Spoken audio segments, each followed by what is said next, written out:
भारत में इस वक्त ज़बरदस्त माहौल है। हमारे दोस्त जो भारत से, हमारे पत्रकार दोस्त जो हैं वो बता रहे हैं कि जनाब 6 गुना किराए बढ़ गए हैं जहाज़ों के फाइनल की वजह से। और फिर वहाँ पे जनाब अब एयर शो अरेंज किया है उन्होंने। हम तो ये चाहेंगे कि ऑस्ट्रेलिया जीते। अच्छा, हम तो ये चाहेंगे, लेकिन जो फिगर्स हैं उनको मद्देनजर रखते हुए, क्योंकि इंडिया बड़ी ज़बरदस्त किस्म की फॉर्म में, नो डाउट ऑस्ट्रेलिया एक बड़ी टीम है। इंडिया अब तक जो है इस वर्ल्ड कप में अनबीटेबल रहा है। अब अगर इसको हराना है ऑस्ट्रेलिया को, तो क्या स्ट्रेटजी रखनी चाहिए?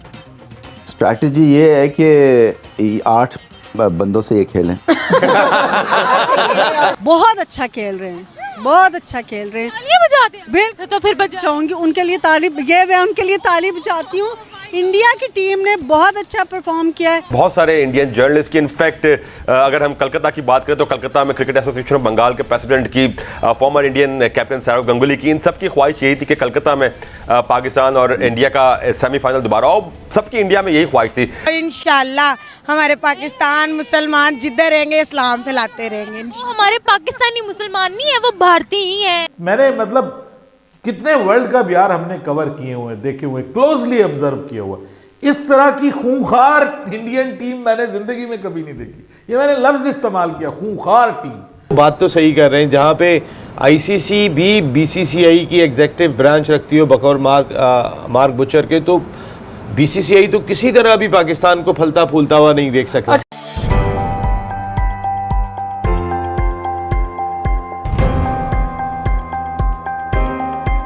नमस्कार दोस्तों, स्वागत है आप सबका हमारा YouTube चैनल पे।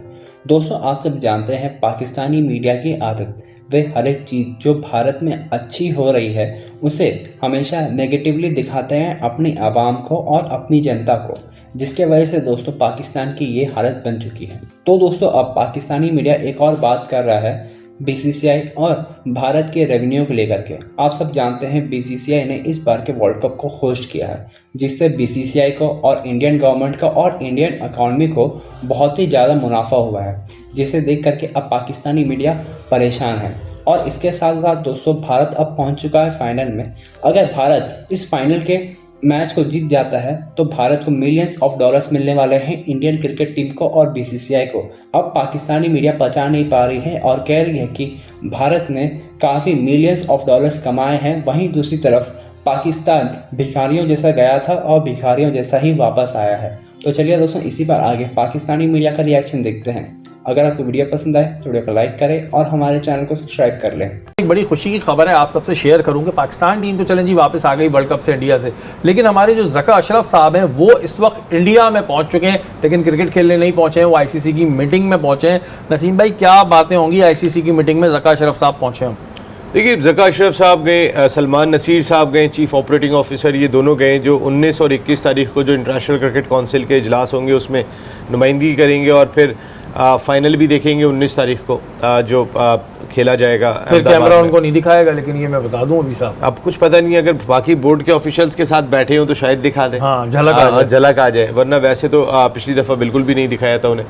आप आईसीसी की मीटिंग में जितने भी क्रिकेट बोर्ड के ऑफिशियल जाते हैं उसमें शायद सबसे कमज़ोर पोजीशन हमारी होती है। इसकी वजह ये है कि वो जो मार्क बुचर ने भी बात कही ना कि आईसीसी जो है वो ख़ुद बीसीसीआई की कोई एक एग्जेक्टिव ब्रांच लगती है, कुछ इस तरीके की उन्होंने जुमला यूज़ किया है। तो कहने का मकसद है, वो बात तो सही कर रहे हैं, जहाँ पे आईसीसी भी बीसीसीआई की एग्जेक्टिव ब्रांच रखती हो बकौर मार्क बुचर के, तो बीसीसीआई तो किसी तरह भी पाकिस्तान को फलता फूलता हुआ नहीं देख सकता। अच्छा नसीम भाई, जैसे कि जाहिर है आईसीसी की मीटिंग है तो सारे जितने भी ममालिक क्रिकेट खेलते हैं उनके बोर्ड्स आए हुए होंगे, तो कोई उस पर यह सवाल नहीं उठाता, चले जी हमारी पोजीशन तो कमज़ोर बनाई हुई है बीसीसीआई ने, कोई ये सवाल नहीं उठाता कि भाई ये इस दफ़ा मैच में एम्पायर्स क्या कर रहे थे, टॉस क्या हो रहा था, रिव्यू में इतना टाइम क्यों लग रहा था, ये बातें क्या और लोग नहीं उठाते हैं? और जैसे कि इन्होंने कह दिया, मार्क बुचर ने कह दिया, राणा टोंगा ने कह दिया, तो कोई बीसीसीआई के बारे में बात नहीं करता, सारे वहाँ पर चुप होकर बैठे रहते हैं।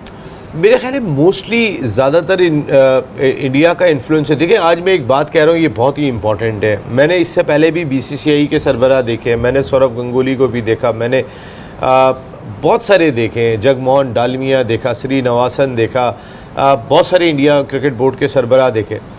जे शाह ने जितना खेल को नुकसान पहुँचाया है, क्रिकेट खेल को, इतना भारतीय क्रिकेट बोर्ड के किसी सरबराह ने नुकसान नहीं पहुँचाया। जे शाह तो वो कहते हैं ना कि क्रिकेट को ऐसे डील कर रहे हैं कि जैसे वो मेरी जेब में पड़ी हुई है जी क्रिकेट, तो वो इस तरीके से लेके चल रहे हैं, आईसीसी को भी इस तरह लेके चल रहे हैं। इतनी जितनी डिक्टेशन जो है जेशा की जानिब से आईसीसी को गई है, इतनी मैंने बीसीसीआई के किसी बोर्ड को नहीं देखी। मैंने जितना इंडिया के इस वर्ल्ड कप के अंदर जो है वो मैंने देखा कि अंपायर्स का रोल देखा, लोग टॉस पे बात करने के लिए आ गए, लोग यहाँ तक बात करने आ गए कि इंडिया के लिए बॉल चेंज हो जाती है जब वो गेंद करते हैं, पिच फिक्सिंग वो कर रहे हैं, सब काम उन्होंने कर दिए जो इससे पहले 2011 में भी इंडिया में वर्ल्ड कप हुआ था कोई बात नहीं हुई थी। एक आउट था कि जिसके ऊपर सब बात करते थे कि वो सईद अजमल के ऊपर सचिन तेंदुलकर एलबीडब्ल्यू थे, वो भी गेंद बाहर निकाल दी थी। हम उस वक्त बात कर रहे थे कि चलो कुछ थोड़ा बहुत इंडिया का इन्फ्लुएंस है, लेकिन आज तो सिर्फ इंडिया दिखाई दे रहा है, आईसीसी दिखाई नहीं दे रहा है। भाई क्या आईसीसी की जो मीटिंग हो रही होती है उसमें बीसीसीआई की जो जेशा साहब है वो डंडा हाथ में लेके बैठे हुए होते हैं, तुम नहीं बोलोगे तुम बोलोगे, तुम नहीं बोलोगे तुम बोलोगे, बोलते क्यों नहीं है? मतलब अगर हमारे ज़का अशरफ साहब गए हैं तो उनको क्या डर है, वो बोले, मानना थोड़ी कुछ शुरू हो जाएगा उनको। देखिए एक ऐसा शख्स है कि जो फाइनेंशियली बहुत साउंड है और जो उस इदारे को चलाने में बड़ा रोल प्ले कर रहा है, मैं आईसीसी की बात कर रहा हूँ। बहुत सारे लोग थोड़ा सा बैकफुट पे ज़रूर आते हैं क्योंकि उन्हें भी पता है उनका रेवेन्यू भी यहाँ से जुड़ा हुआ ज़्यादा दिखाई दे रहा है। अगर इंग्लैंड की टीम 5 मैचों की सीरीज़ इंडिया आ जाती है इंग्लैंड खेलने, या ऑस्ट्रेलिया आ जाती है, या 2 मैचों की सीरीज़ खेलने के लिए इंडिया की टीम श्रीलंका चली जाती है, तो बहुत पैसे आ जाते हैं उनके पास, तो पैसों की वजह से चुप बैठते हैं। लेकिन पैसा पहले भी था, मैं बात ये कह रहा हूँ। सबने सरेंडर कर लिया, हम भी ये मान लें कि भाई सरेंडर कर लिया सबने, ठीक है जी, हम बीसीसीआई के सामने क्या कर लिया? अच्छा बताएं, एशिया कप जेशा ने हमें अलॉट किया था, हमने क्या कर लिया? 4 मैच बड़ी मुश्किल से सेठी साहब करा के चले गए, वरना तो वो भी पॉसिबिलिटी नहीं थी। हमने क्या कर लिया? हमारे ज़का अशरफ पाकिस्तान क्रिकेट बोर्ड की बहुत हाई कमान का नाम है, वर्ल्ड कप इंडिया में हो रहा है, पाकिस्तान टीम वहाँ पे मौजूद है, वो जाते हैं वहाँ पे, पाकिस्तान क्रिकेट बोर्ड की प्रेस रिलीज आती है जी ज़का अशरफ साहब का वालियाना इस्तकबाल किया जेशा ने, हमने एक तस्वीर भी नहीं देखी। फिर उसके बाद रात को उनके एजाज़ में डिनर दिया गया, बीसीसीआई के सारे जितने भी मेंबर्स हैं वो भी मौजूद थे, बड़े बड़े हाई लेवल की डिग्निटरीज भी आई हैं वहाँ पर, वो एक तस्वीर हमने नहीं देखी। फिर हमने कहा अच्छा ज़का अशरफ साहब इंडिया में ही है, कल टीवी पे तो दिखाई गया, वहाँ भी नहीं दिखाया। हाँ, ये तो सारी चीजें हमने देखी थी। फिर मैं कहता हूँ ऐसी मीटिंग का फायदा ही नहीं है भाई, बीसीसीआई से एक डिक्टेशन लेटर ले लिया करें, उस पर जो लिखा होगा सब वही मान लेंगे। भारत में इस वक्त ज़बरदस्त माहौल है। हमारे दोस्त जो भारत से, हमारे पत्रकार दोस्त जो हैं वो बता रहे हैं कि जनाब 6 गुना किराए बढ़ गए हैं जहाज़ों के फाइनल की वजह से, और फिर वहाँ पे जनाब अब एयर शो अरेंज किया है उन्होंने, मैच की जो अलविदाई तकरीब है, हाँ क्लोजिंग सेरेमनी, उसमें जनाब एयर शो का मुजाहरा किया जाएगा। इंडियन एयर फोर्स वहाँ पे उनके जहाज़ जो हैं वो एयर शो का मुजाहरा करेंगे। भाई ओ बहुत आगे की बात है यार, ये बहुत आगे की बात है, ये हम लोगों की समझ से बाहर है। ये क्रिकेट नहीं है भाई, ये क्रिकेट का बाप है इस वक्त जो हो रहा है। तो ये तो मतलब बाजी ले गए भाई, पहले से ही बाजी ले गए। ये वर्ल्ड कप से पहले वर्ल्ड कप जीती हुई टीम थी। मुझे तो एशिया कप से नज़र आ गया था। और जिस तरह से कप्तान ने कप्तानी की है ना यार, बार बार मैं कहता हूँ हम भूल जाते हैं। कप्तानी की है और फिर शुरू में आके जो उसने बैटिंग की है, आप ये ना देखें कि उसने 100 नहीं लगाए, उसने सेल्फलेस इनिंग्स खेली हैं, 40, 45, 50, मतलब वो 49 पे आउट हो गया, कभी 48 पे आउट हो गया, मतलब उसने, लेकिन आप उसका वो देखें कि वो एक रिदम बना के जाता रहा है, वो एक मोमेंटम बना के जाता रहा है और पूरी टीम को एक टेम्पलेट सेट कर देता है कि भाई इस तरह से क्रिकेट खेलनी है। तो भाई hats off to Rohit Sharma.